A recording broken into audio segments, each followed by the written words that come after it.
y vamos a orar y luego vamos a estudiar. Versículo 20. Preguntando por los fariseos cuándo había de venir el reino de Dios, preguntado por los fariseos cuándo había de venir el reino de Dios, les respondió y dijo: el reino de Dios no vendrá con advertencia, ni dirán helo aquí o helo allí, porque he aquí el reino de Dios está entre vosotros. Y dijo a sus discípulos: tiempo vendrá cuando desearéis ver uno de los días del Hijo del Hombre, y no lo veréis, y os dirán helo aquí o helo allí. No vayáis ni los sigáis, porque como el relámpago que al fulgurar resplandece desde un extremo del cielo hasta el otro, así también será el Hijo del Hombre en su día. Pero primero es necesario que padezca mucho y sea desechado por esta generación. Oramos. Padre, gracias por este día, gracias por estar esta mañana junto a nosotros, por hablarnos, por tener tu palabra con nosotros, Señor, y poder oír tu voz, Señor. Gracias porque tú siempre tienes una enseñanza para nosotros, tus discípulos, para tus hijos, Señor. Oramos, Señor, que tú puedas hablar a nuestro corazón y que nosotros, tus hijos, Señor, podamos ser hijos obedientes, en que podamos considerar tu palabra esta mañana y podamos hacer los cambios que necesitamos hacer frente a ella también, Señor. Gracias por este momento, que nuestro corazón sea una buena tierra, Señor. Gracias por las personas que están conectadas, gracias por ellos, Señor. Y háblanos esta mañana, Señor, en el nombre de Jesús. Amén. Bueno, Jesús sigue su camino, su trayecto hacia Jerusalén. Es la última vez que Jesús va a ir a Jerusalén. Sigue su trayecto rumbo a Jerusalén, donde ya en unos breves versos, capítulos más adelante, vamos ya a ver su entrada a triunfal, tal como las profecías lo decían, a Jerusalén, y vamos a ver su muerte y su resurrección, ¿no? Entonces, en ese trayecto Jesús va hacia Jerusalén, y bueno, le seguía mucha gente. Dentro de la gente que le seguía, habían tres grupos diferenciados. Siempre Jesús ha hecho esa diferencia respecto a cuando se dirige a uno, se dirige a otro, y habían tres grupos principalmente que le seguían. Un grupo era la muchedumbre, las multitudes, ¿cierto? Las personas que andaban como en esta lógica de seguirlo por milagros, por los panes, por los peces, y Él tiene misericordia del hombre y lo ha hecho. La semana pasada vimos que de hecho sanó a 10 de los leprosos, ¿no? Que, ¿se acuerdan? En una aldea que Jesús entró cuando pasaba entre Samaria y Galilea, pero solamente uno vino a entregarle su vida, ¿no? Entonces, la multitud, hay mucha gente que le seguía por los milagros, por panes, por peces y todo ese tema, que Jesús tenía misericordia igual. O sea, el Señor sanaba a muchas personas, pero eso no los hacía hijos de Dios, eso no los hace hijos de Dios. Si Dios te sana, eso no te hace un hijo de Dios. Te hace un hijo de Dios que tú seas un agradecido de lo que Dios ha hecho en ti, que observes lo que Dios ha hecho, que es enviar a su Hijo a morir por tu vida, que reconozcas tu pequeñez y vayas a Él. Entonces, cuando vino este leproso a Jesús, él fue salvo. Ahí Jesús le dijo: tu fe te ha salvado. A los otros 9 simplemente los sanó, pero no fueron salvos. Entonces, en ese grupo estaban las multitudes. El segundo grupo que lo seguía era el grupo obviamente de los fariseos. Pero ese grupo de los fariseos no lo seguía con buenas intenciones. La única razón por la cual los fariseos lo seguían era simplemente para acusarlo y encontrar alguna forma de pillarlo, podríamos decir en buen chileno, de poder encontrar algo en él a través de lo cual acusarlo, porque ellos le tenían envidia, porque estaba terminando y exterminando la religiosidad e instalando una relación personal con Jesús, no basada en los méritos personales, sino basado en el amor y la gracia de Dios hacia el hombre. Entonces, también estaban los fariseos siguiéndolo, y estaban por último los discípulos, que ya es un grupo distinto. Es el grupo que considera las enseñanzas de Jesús, que sigue a Jesús de una manera diferente. no exenta de errores, porque los discípulos cometieron muchísimos errores y hoy en día seguimos cometiendo, los discípulos de Jesús, muchísimos errores, pero consideramos que Jesús tiene las palabras de vida eterna que nosotros necesitamos. Hemos ido a Él reconociendo que nosotros tenemos una necesidad de Cristo, una necesidad de Él, una dependencia de Él, lo necesitamos para nuestra salvación y para nuestro sustento diario espiritualmente. Ese es el grupo de los discípulos. Y ahora nos dice en el versículo 20 que preguntado por los fariseos, ese es uno de los grupos que lo sigue, ¿ve? Que va junto con él a Jerusalén. Y le hacen una pregunta o preguntas relacionadas con el reino de Dios. ¿Cuándo había de venir el reino de Dios? Qué interesante. Interesante porque es una pregunta muy importante, porque los fariseos hacen esta pregunta porque a ellos no le entraba en la cabeza y ellos no pensaban otra cosa que el reino de Dios, si venía, debía manifestarse de una manera pomposa, de una manera, a lo mejor visible o tangible, terrenalmente hablando. Entonces, ahí está el gran problema de los fariseos y el gran problema de muchas personas de hoy en día, que confunden las cosas. Nosotros como discípulos de Jesús tenemos que tener muy claro en qué consiste el reino de Dios. Obviamente es un reino, pero es un reino celestial, es un reino que no es visible en este momento aquí en este mundo. Es decir, no está imperando, no está gobernando el reino de Dios en este mundo. En este mundo está gobernando, es el príncipe de este mundo, es Satanás. Pero el reino de Dios se ha acercado.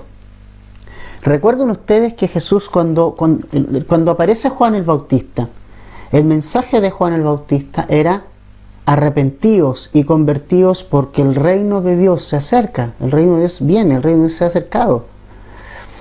Cuando Jesús inicia su ministerio después de ser tentado en el desierto, ¿cierto?, por Satanás, había sido bautizado y luego fue tentado. En Mateo capítulo 4, versículo 17, dice que inmediatamente después de eso comenzó a predicar. ¿Y cuál era su predicación? Arrepiéntanse porque el reino de los cielos se ha acercado. Entonces, el punto de los fariseos y de los religiosos es que ellos, antes de hablar de un reino, porque a ellos les preocupaba ese tema, ¿no?, del reino, de que viniera el reino y el reino, ellos necesitaban a Jesús.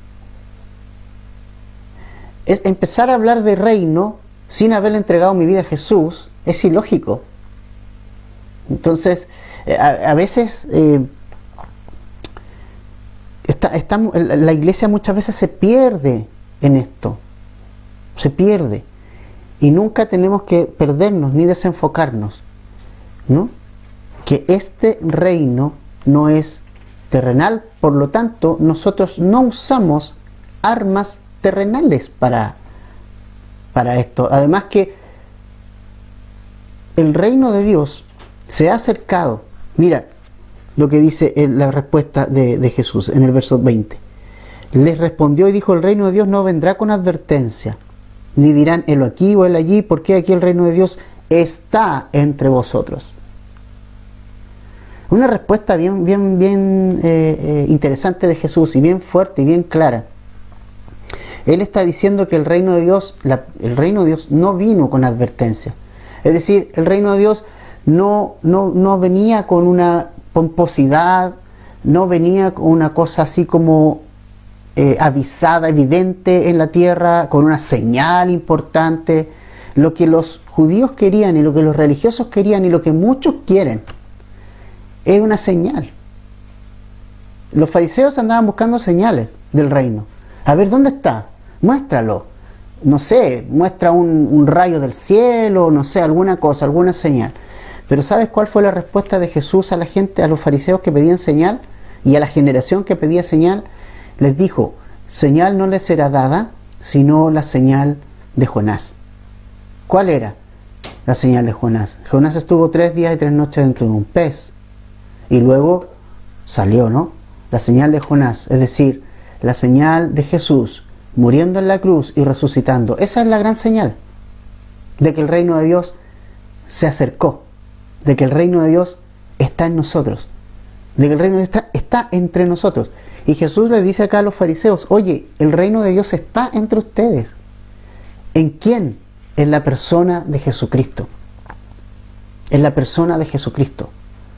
Por eso sabemos que el reino de Dios está en nuestro corazón, porque tenemos a Cristo en nuestro corazón. Por eso sabemos que somos parte del reino de Dios y no somos de este mundo. Me da tristeza enorme ver las redes sociales. Tristeza enorme. Evangélicos por el apruebo, evangélicos por el rechazo, y nos hacen pelear. ¿Y saben quién están detrás? Los políticos miserables que no tienen ningún temor de Dios y que hacen pelear a este pueblo que se ha dejado seducir. Se ha dejado seducir.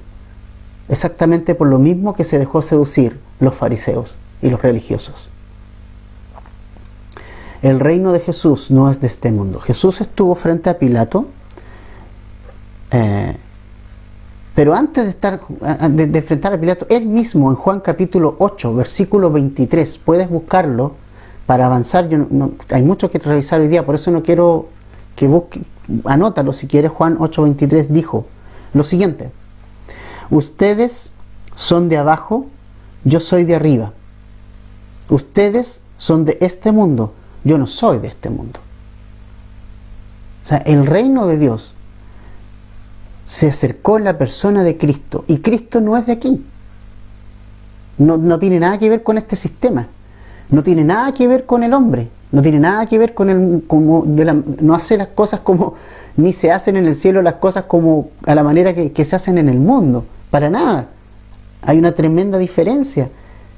Y porque Jesús es de allá, mira qué hermoso, el reino de Dios está entre vosotros. Es emocionante pensar que algo que estaba tan lejano a nosotros, a ti y a mí, algo que estaba súper fuera del alcance de nosotros, hoy día en la persona de Cristo, gracias a que Él vino y estuvo entre nosotros, podemos ser parte de un reino que estaba lejos para nosotros. Aquello que estaba lejos para nosotros, aquello que era imposible para nosotros, en la persona de Jesucristo ha sido posible.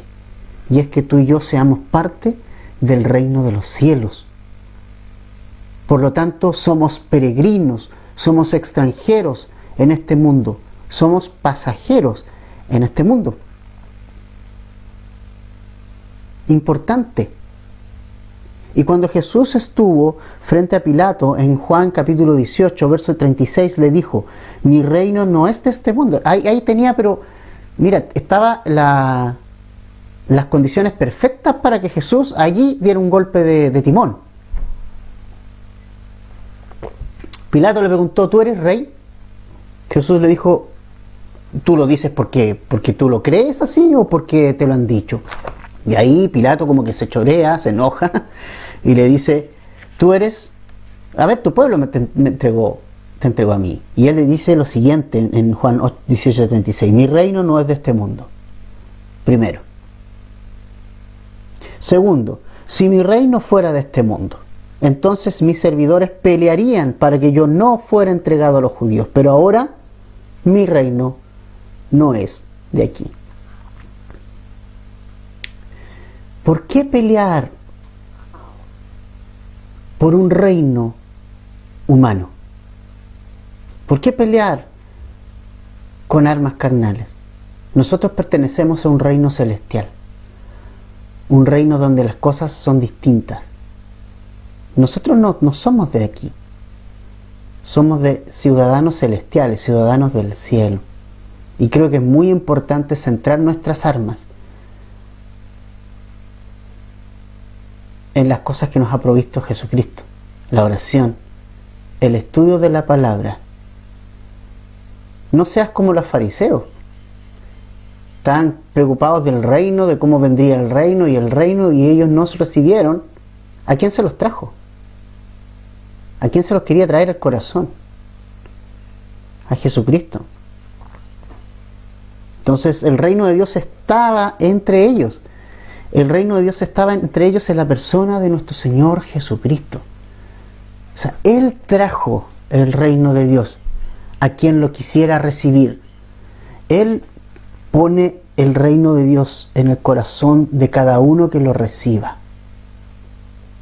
Entonces tal vez tú dices, pero es que no vemos en el mundo, no vemos justicia, no vemos... Por supuesto que no, porque no es un mundo que vaya en pos de Jesucristo. Es un mundo que va al contrario. Es un mundo que no quiere la Biblia, que no quiere Dios, que no quiere a Jesucristo, que no quiere nada con el Espíritu Santo, no quiere nada con nada que viene de arriba. Todavía este mundo cree que el hombre puede solucionar los problemas. ¿Cuántos años ha tratado de solucionarlo? Y nunca ha podido solucionarlo. Por más que se estudien las problemáticas y que hayan personas de buena voluntad, no digo que no, para tratar de arreglar los problemas, pero no se puede. Porque falla en el diagnóstico. El diagnóstico Dios lo ha dado. Y el gran diagnóstico que Dios ha dado es que este mundo es un mundo pecador, es un mundo caído, es un mundo que primero tiene que arreglar su situación con Dios. Y si no la arregla, nunca va a haber solución. Hay que partir por ahí. Entonces, ¿qué esperaban los fariseos? ¿Y qué esperaban muchos? Un reino terrenal. Esperaban un reino que terminara con la tiranía del Imperio Romano. A lo mejor tú estás esperando eso. A lo mejor estás equivocado. Tú esperas otra cosa de Jesús, ¿no? A lo mejor estás esperando lo equivocado. ¿Y sabes qué? Jesús vino a dar vida y dar vida en abundancia. Y ese es el ofrecimiento que te ha dado. Y eso es lo que tienes que tomar. Para este mundo Jesús no te ha ofrecido nada más. Te ha ofrecido salvación y vida eterna. Ese es el ofrecimiento. Pero los fariseos ya se imaginaban un reino terrenal grande, pomposo, que terminara con la tiranía del Imperio Romano. ¿Sabes qué? Jesús no terminó con la tiranía del Imperio Romano. ¿Sabías eso? Nosotros podíamos pensar en este tiempo, no, hay que luchar porque los tiranos y porque las injusticias de la vida y todo. Jesús no luchó por eso. Jesús no luchó por eso. Jesús vino a dar vida y dar vida en abundancia. No nos perdamos, no nos perdamos, no nos perdamos. Jesús no vino a terminar con el Imperio Romano, no vino a terminar con la esclavitud. ¿Cuántos cristianos en el primer siglo fueron esclavos? ¿Cuántos cristianos en el primer siglo sufrieron la injusticia de estar prisioneros por su fe? Murieron como mártires por la fe. Jesús no vino a quitarnos de esas cosas. Jesús vino a darnos salvación y vida eterna. Eso vino a hacer. Eso vino a hacer. No nos perdamos. Vino a derribar y a derrotar al verdadero tirano. ¿Y cuál es el verdadero tirano? La tiranía del pecado, del imperio de la muerte, y al que tenía el imperio de la muerte, a Satanás. Hebreos capítulo 2, versículos 13 y 14. Porque Jesús destruyó por medio de la muerte al que tenía el imperio de la muerte, esto es, al diablo. Ese imperio Jesús vino a derrotar.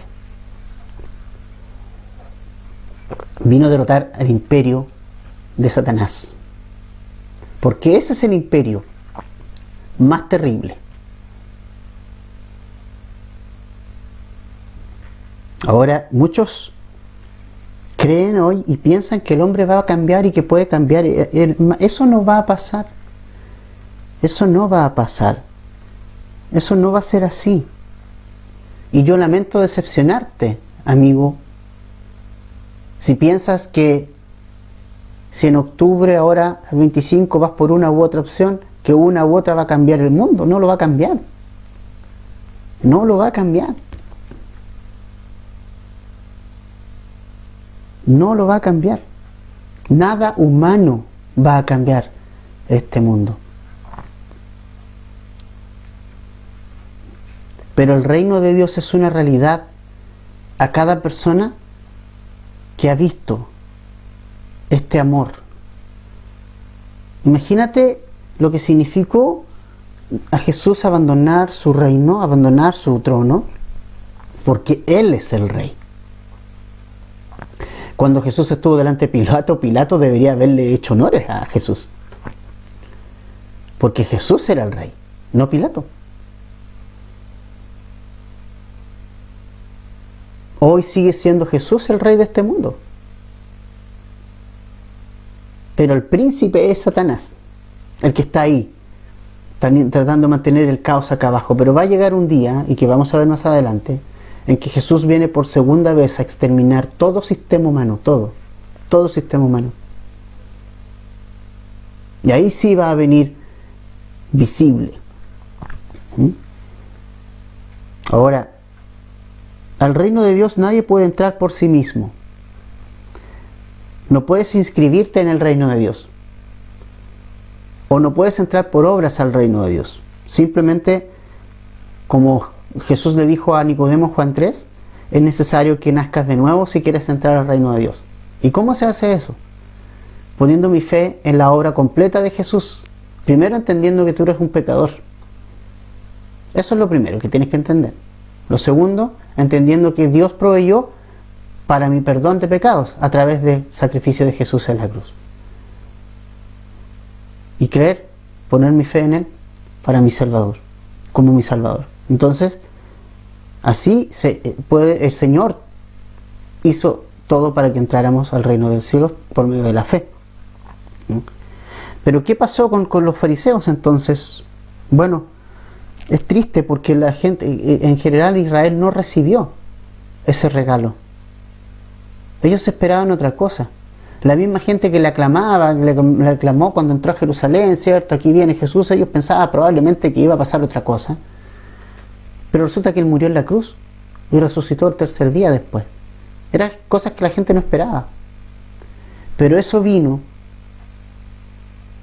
a ser la más importante señal para la humanidad, de que podemos ser salvos por medio de la fe, y que la obra de Cristo en la cruz y la resurrección fue una obra total y completa para que tú y yo podamos tener vida eterna. Lo triste es que los judíos no recibieron ni conocieron la paz que podrían haber conocido. Una paz que no era de este mundo. Una paz que no tenía que ver con que los romanos se fueran de ahí. Tenía que ver con una cosa interna. Porque pueden haber un montón de cosas por fuera. Tal vez podemos ser perseguidos, pero Dios te da paz interna en el corazón. Esa es la paz que Dios vino a dar. Ese es el reino de los cielos. Un reino de paz, aunque por fuera esté lleno de situaciones adversas.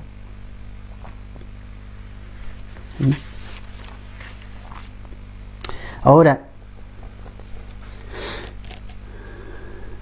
versículo 21 dice: ni dirán helo aquí o helo allí, dice, porque aquí el reino de Dios está entre vosotros. Jesús vino a acercar el reino de Dios al hombre.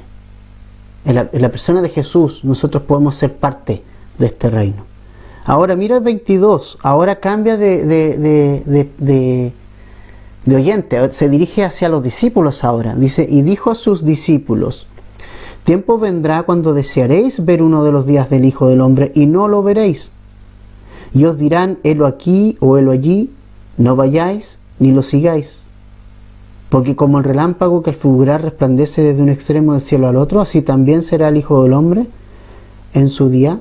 Pero primero es necesario que padezca mucho y sea desechado por esta generación. Ahora se dirige a sus discípulos, ¿se dan cuenta? Ahora cambia el enfoque. Pasó de los religiosos, pasó a los discípulos. Y nuevamente aquí anuncia a sus discípulos que Él va a morir. Él ya le ha anunciado antes estas cosas. Aquí le anuncia a sus discípulos que Él va a morir. Y es interesante porque dice allí que Él va a padecer. Es necesario primero, antes de... ¿De qué? ¿Antes de qué? Aquí Jesús está hablando de que va a haber una segunda venida. Que sí va a venir por segunda vez. Pero antes de esa segunda vez, de esa segunda venida, era necesario que Jesús padeciera y fuera desechado para dar salvación al hombre, para dar redención a esta humanidad. Era necesario. Y anuncia entonces a sus discípulos aquí derechamente que Él va a morir nuevamente. Les anuncia que va a padecer, que va a ser desechado. Es un nuevo aviso a los discípulos. Y que también dijo que va a comenzar una proliferación de falsos cristos y de falsas enseñanzas. Dice, desearéis ver uno de los días del Hijo del Hombre y no lo veréis. Y os dirán, helo aquí o helo allí. Es decir, van a haber momentos, y Jesús advierte a sus discípulos, que van a haber muchos falsos cristos a través de la historia del hombre. Falsos Mesías, falsos Jesús. Hoy día hay muchos Jesús construidos en la mente del hombre. En una oportunidad alguien me dijo, ¿y dónde dejas al Jesús que ayudó a los pobres? En la Biblia yo no leo ninguna vez en que Jesús se haya dedicado a eso. No lo veo. Sí, lo veo sanando, evidentemente, y todo lo demás. Lo veo teniendo misericordia de las personas, pero su labor es realmente, era otra. Él predicó el Evangelio del Reino de los Cielos, Él predicó el arrepentimiento de pecados, Él habló de la salvación que había en Él. Él enseñó advertencias, Él exhortó, ¿no?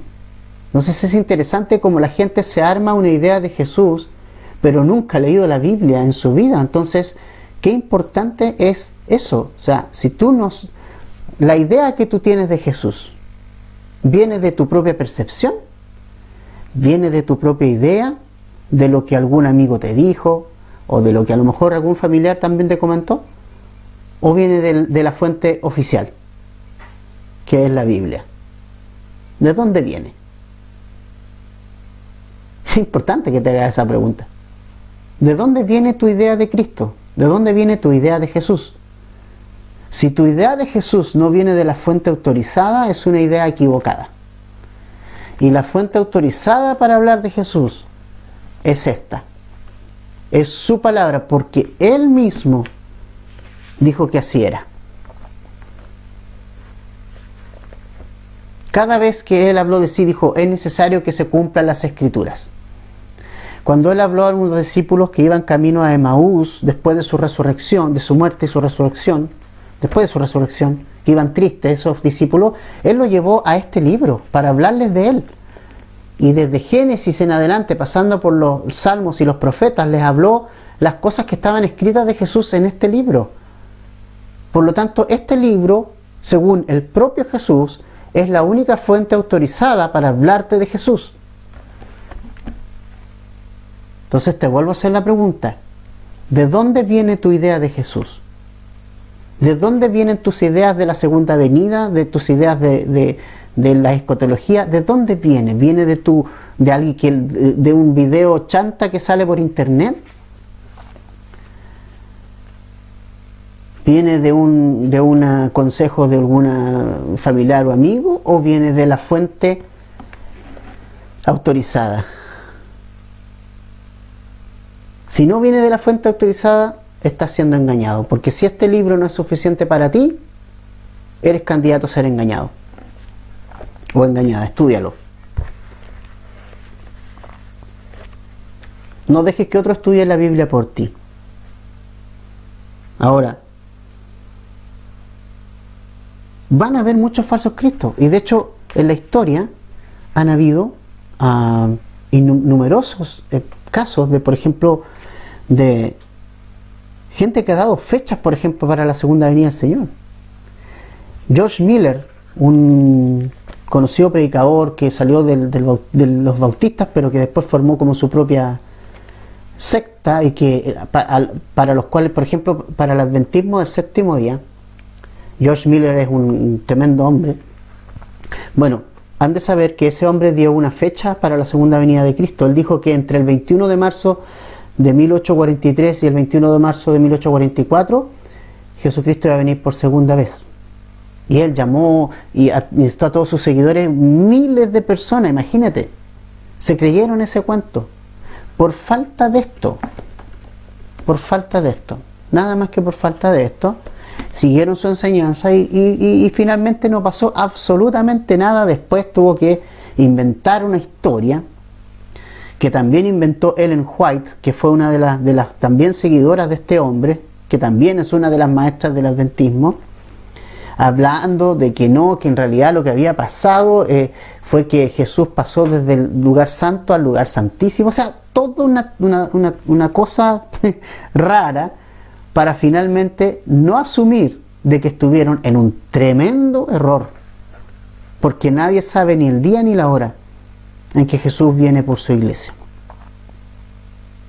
Aunque la segunda venida sí tiene fecha, pero vamos a ver qué tiene que pasar primero. ¿Ya? Ok. Ahora, sigamos adelante para poder avanzar. Entonces la advertencia a los discípulos es: cuidado, que van a venir muchos falsos maestros, van a venir muchos falsos cristos, y que es importante que tú estudies las escrituras. Muy importante. Que nadie venga a decirte cosas, sino que tú las saques en la Biblia. Ahora, el versículo 26, mira lo que dice: como fue en los días de Noé, así también será en los días del Hijo del Hombre. Cuando se menciona, eso es importante y no lo vimos, es que cuando Jesús dice el día del Hijo del Hombre, o el Hijo del Hombre en su día, está hablando de la segunda venida de Él, de Jesucristo, ¿ya? De ese día. Dice acá: como fue en los días de Noé, así también será en los días del Hijo del Hombre. Comían, bebían, se casaban y se daban en casamiento, hasta el día en que entró Noé en el arca, y vino el diluvio y los destruyó todos. Asimismo sucedió en los días de Lot. Comían, bebían, compraban, vendían, plantaban, edificaban. Mas el día en que Lot salió de Sodoma, llovió del cielo fuego y azufre, y los destruyó a todos. Así será el día en que el Hijo del Hombre se manifieste. Aquí Jesús nos enseña que va a haber una segunda venida, que Jesús sí va a venir por segunda vez a este mundo. Y ese evento no se puede confundir con el rapto de la iglesia, ¿ya? Porque son dos eventos completamente diferentes. Si tú vas ahí a Tesalonicenses y ves, por ejemplo, allí el tema del rapto de la iglesia, te vas a dar cuenta de que el Señor nos va a recibir a nosotros en las nubes. En 1 Tesalonicenses 4:16 en adelante, te vas a dar cuenta que el Señor Jesucristo nos recibe a nosotros en las nubes en el rapto de la iglesia. En cambio, en la segunda venida, según Zacarías 14:4, esa va a ser absolutamente visible. Y sus pies, dice, tocarán el monte de los olivos, y se va a partir ahí. O sea, la gran diferencia entre el rapto de la iglesia y en la segunda venida es que el rapto de la iglesia primero es para la iglesia, es para nosotros, es para lo que hemos creído en Jesús, que vamos a ser sacados y quitados de este mundo. 1 Tesalonicenses 4:16, vamos a ser transformados en nuestros cuerpos, nos vamos a juntar con el Señor en las nubes, y allí va a dar lugar obviamente a todo el tema de las bodas del Cordero, el tema del juicio también ante el tribunal de Cristo de los creyentes. Luego, la segunda venida es algo totalmente diferente, porque Jesús es visible por todo el mundo, dice que todo ojo le verá. En cambio, el rapto nadie lo va a ver, y la trompeta nadie la va a escuchar, excepto los cristianos. En cambio, la segunda venida todo ojo le verá, y sus pies tocan el suelo, la tierra, tocan este mundo. Es real su aparición en este mundo, va a ser evidente. Nadie va a decir, mira, allí viene los ovnis. No, todos van a saber que el que viene es Jesús. En cambio, el rapto es un evento que súbitamente nos lleva con Él, y vamos a encontrarnos con Él en las nubes. Él nunca baja, Él nunca toca la tierra. Pero mira qué interesante lo que dice acá, como en los días de Noé, y también menciona los días de Lot. ¿Por qué es interesante? Porque Jesús, primero quiero que veamos algo, está validando el Génesis. Una vez alguien me preguntó, ¿cómo sé yo que la Biblia es la palabra de Dios? ¿Cómo sé yo que los libros que pusieron ahí en este canon son los que tienen que estar? Bueno, Jesús es una de las respuestas. Jesús te da la respuesta. Jesús aquí valida el relato del Génesis, que habla de la historia de Noé, y valida el relato del Génesis, que habla de la historia de Lot. Valida y sabe que hubo un diluvio, y sabe también que hubo una destrucción de Sodoma y Gomorra a través del fuego y azufre.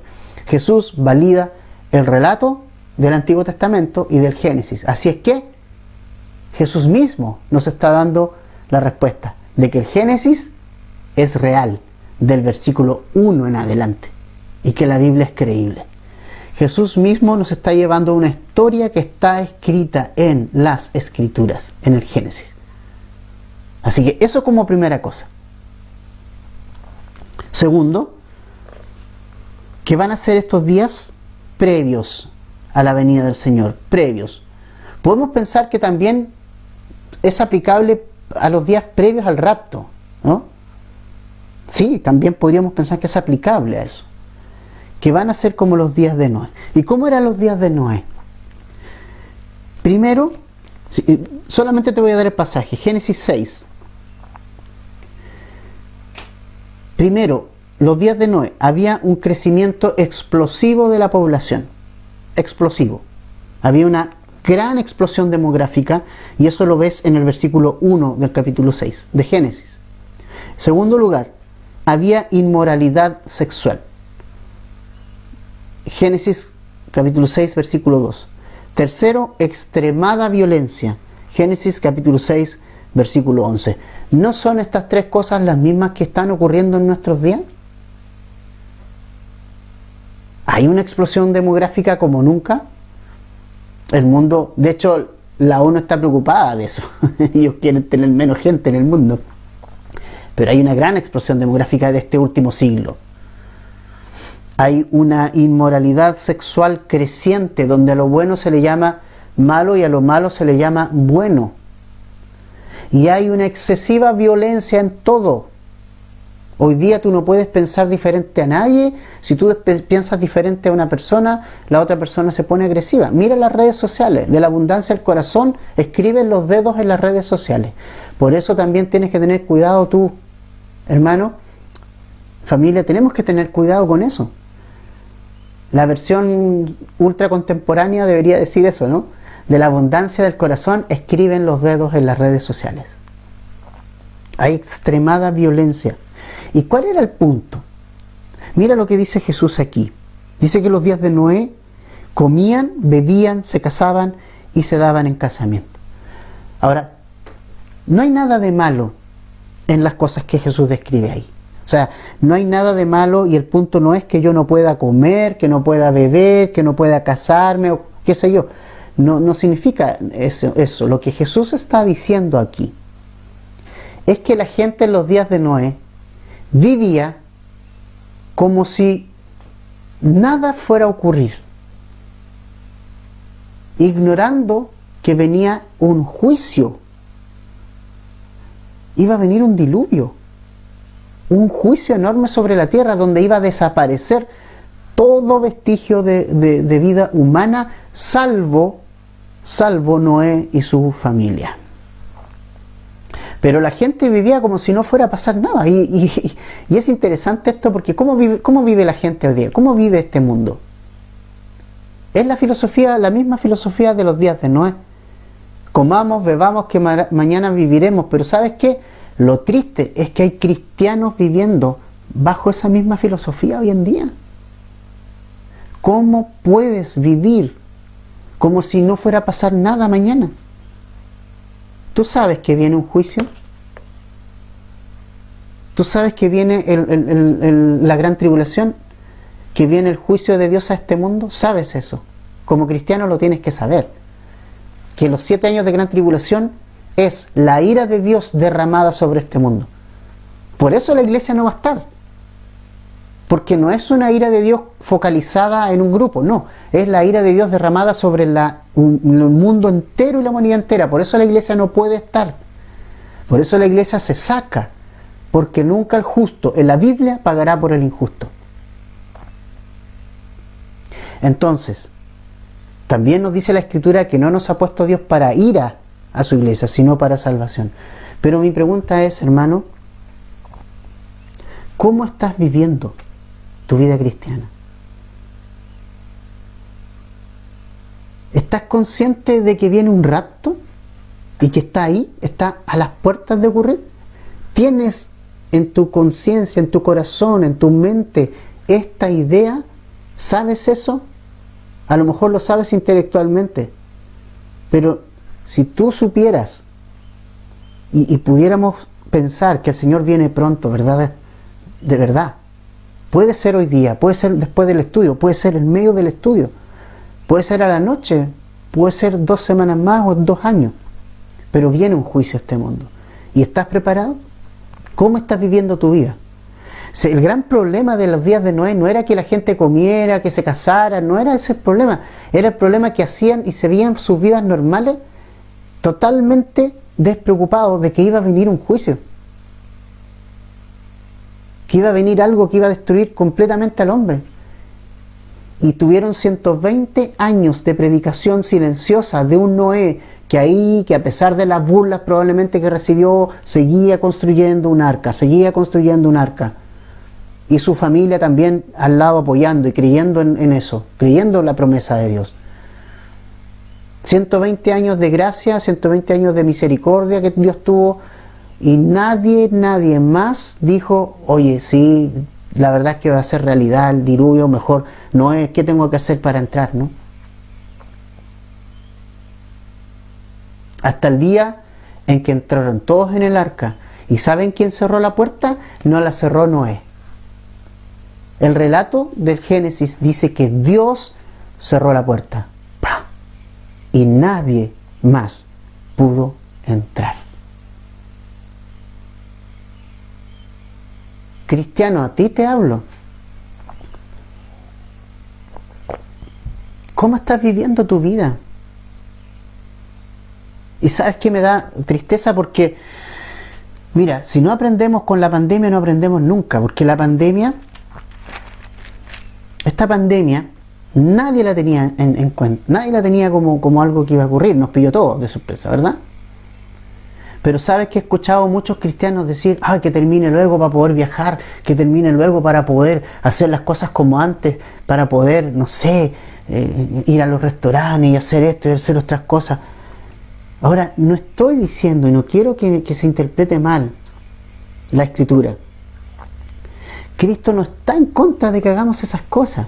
Que pueda viajar, que pueda disfrutar de unas vacaciones, que pueda comer en un restaurante. Lo que Jesús nos está diciendo es que tenemos que tener conciencia de que Jesús viene y que eso es lo más importante. Que eso debe ser prioridad en nuestra vida, en nuestro corazón. Que para Él tenemos que vivir. Que no somos de aquí. Y que por lo mismo tenemos que poner nuestros ojos en las cosas celestiales. Porque donde está nuestro corazón, donde está tu preocupación, donde está tu fuerza, allí está tu tesoro. Eso es lo más importante para tu vida. Donde está tu fuerza. Si tú eres puro hijo, mi hijo, esa es tu fuerza, tu razón de ser, no Jesús. Si tú eres pura familia, si tú eres puro salir, esa es tu fuerza, ese es tu tesoro. Allí está tu tesoro, no Jesús. ¿Dónde está tu fuerza? ¿Dónde está tu tesoro? Allí va a estar tu corazón. A esta gente le pilló pese a la advertencia. Terminaron los 120 años la construcción del arca y Dios cerró la puerta y listo, nadie más entró.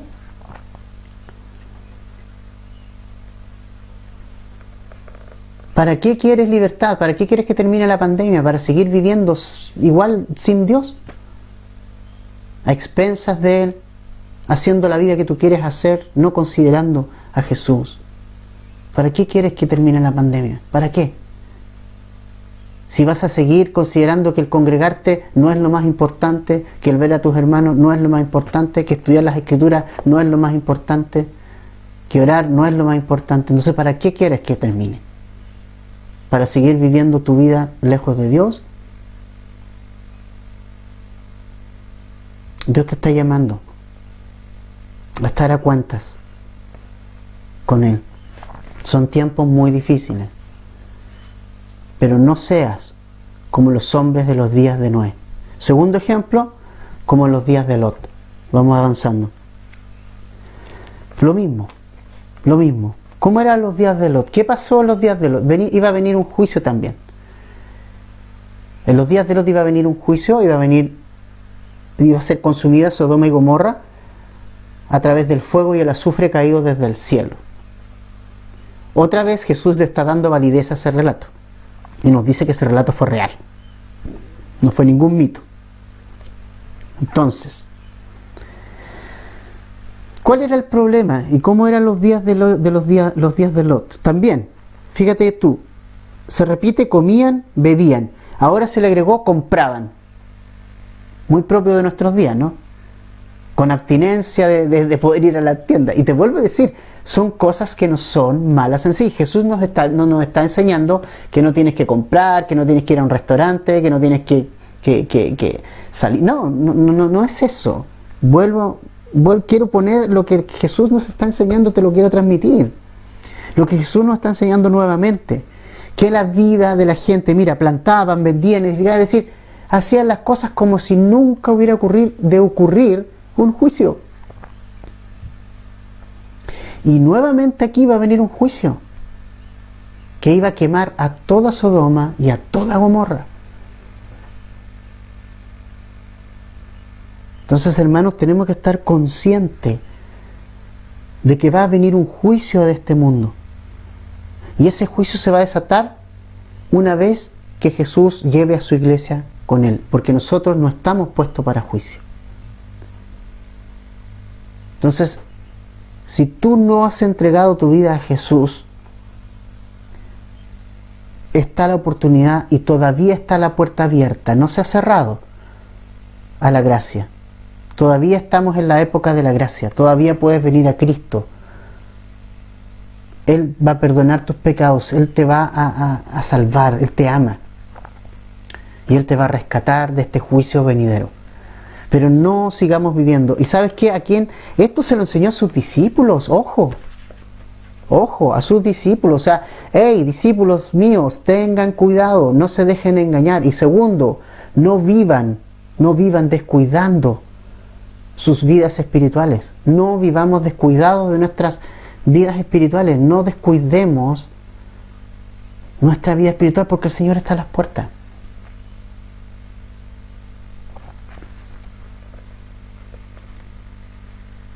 El Señor está a las puertas.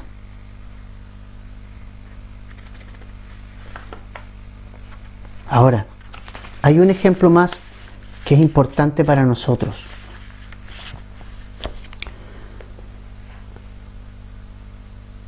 Versículo 31.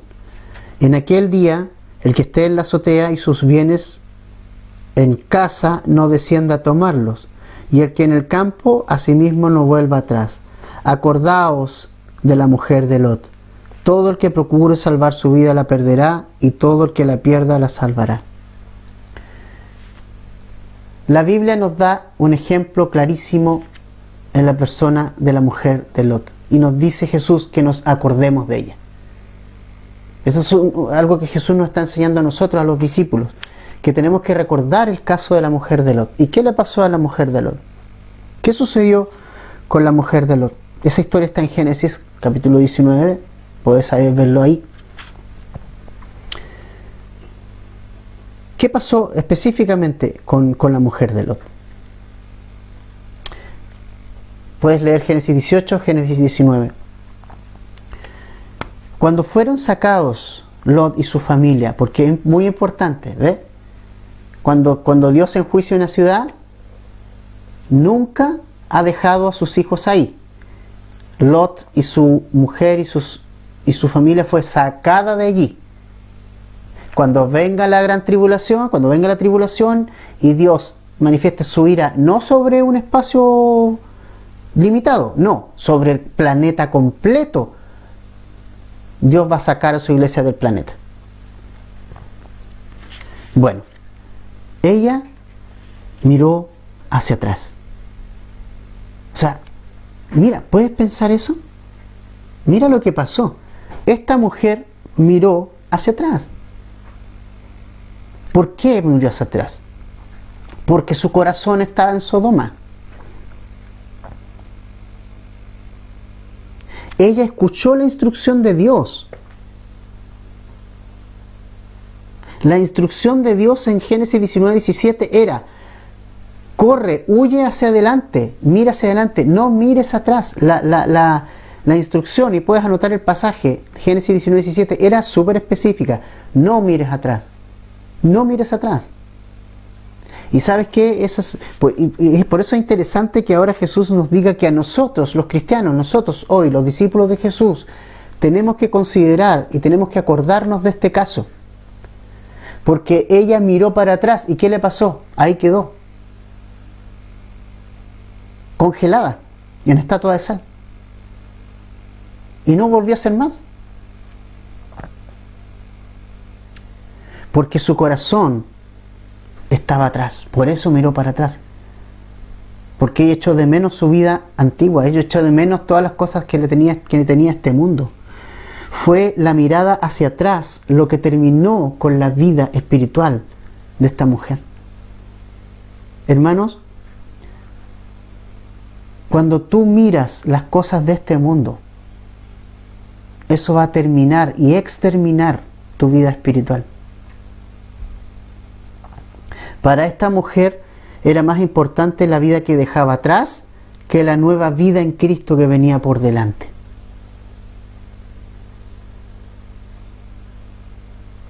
¿Y sabes qué? El verso 33 es clave. Todo el que procure salvar su vida la perderá, y todo el que la pierda la salvará. Estas son las paradojas en la Biblia y que nos enseñan grandes cosas.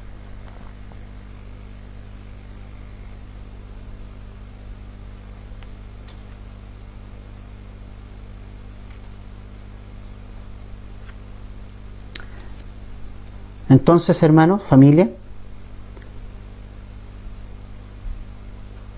cuando lo de este mundo es más importante que lo que tienes, que lo que hay por delante, puedes congelarte espiritualmente. Te vas a paralizar espiritualmente. No mires atrás. Imagínate, Dios la está sacando de un juicio a esta mujer. Y ella insistía con ir allá. No, es que ya está mi casa, es que aquí... ¿Te fijas? A lo mejor tú dices, bueno, pero es que en este mundo tengo mi familia, tengo tantas cosas, no me quiero ir todavía. Oye, no hay mejor cosa que irse con el Señor. No hay nada mejor que irse en el rapto, no hay nada mejor.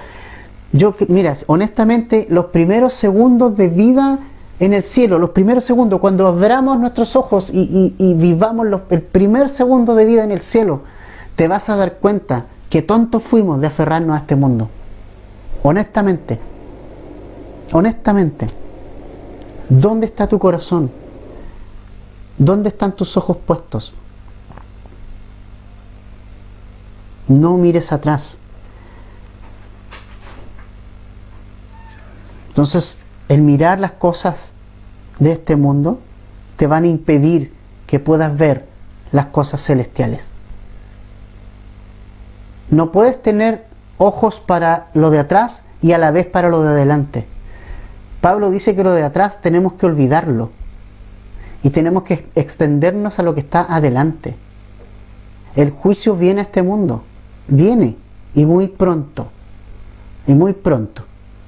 y cristianos preocupados de un plebiscito, honestamente.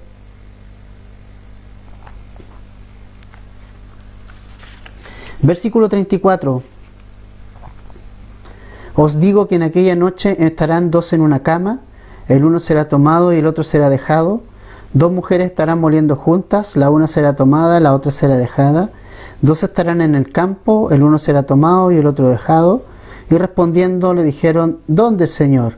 Él le dijo, donde estuvieran el cuerpo, allí se juntarán también las águilas. Mira, qué interesante, porque dice que os digo en aquella noche. Estarán dos en una cama, el uno será tomado y el otro será dejado. Pero luego dice, dos mujeres estarán moliendo juntas. Y eso se hace de día, ¿verdad? Y dos estarán en el campo, eso también se hace de día. Mira qué interesante, aquí te das cuenta de que Jesús ya está hablando, aquí ya se está hablando de la redondez de la tierra. Porque en una parte va a ser día y en otra parte es noche. El rapto de la iglesia va a ser en un hemisferio los va a pillar de noche y en otro hemisferio los va a pillar de día. Interesante. Entonces, ahora, ¿significa que la mitad se va y la mitad no? No, no significa eso. No significa eso. Es un decir, ¿no? Es un decir de que, bueno, que tenemos que estar preparados. No es que el 50% de la iglesia se va y el otro 50% no. No, el 100% de la iglesia se va. Nadie que sea parte de la iglesia de Cristo se queda. Todos se van. Pero es un decir. Es un decir que sí va a haber gente que se va a quedar, evidentemente. En este momento, ¿no? Ahora, quiero terminar con algo. Cuando los discípulos le preguntan, ¿dónde, Señor? O sea, le preguntan de la segunda venida, Jesús dice, donde estuviera el cuerpo, allí se juntarán también las águilas. Esto sí se refiere a que, esta frase se refiere a algo así como cuando las condiciones estén ok, va a pasar esto. Y acuérdense ustedes que en Apocalipsis 19, en el versículo 17 específicamente, hay una gran batalla. Y allí se van a juntar las naciones contra Dios, nuevamente contra Jesús. Pero Dios va a destruir todo. ¿Ya? Quiero que nos vayamos con algo. Vamos a 1 Tesalonicenses.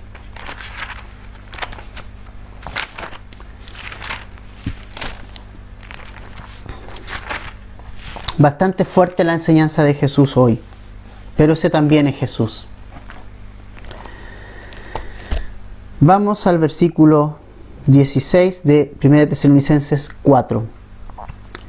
Porque el Señor mismo, con voz de mando, con voz de arcángel y con trompeta de Dios, descenderá del cielo, y los muertos en Cristo resucitarán primero.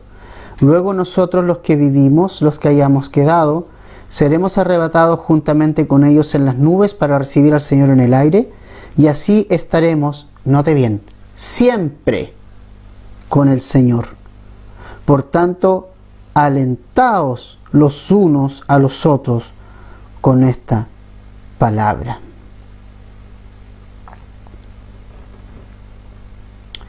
También quiero leerte 1 Tesalonicenses 5, versículo 4. Mas vosotros, hermanos, no estáis en tinieblas para que aquel día os sorprenda como ladrón. Porque todos vosotros sois hijos de luz e hijos del día.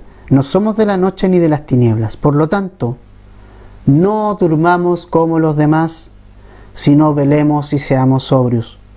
Pues los que duermen de noche duermen, y los que se embriagan de noche se embriagan. Pero nosotros somos del día. Seamos sobrios, habiéndonos vestidos con la coraza de la fe y de amor, y con la esperanza de salvación como yelmo.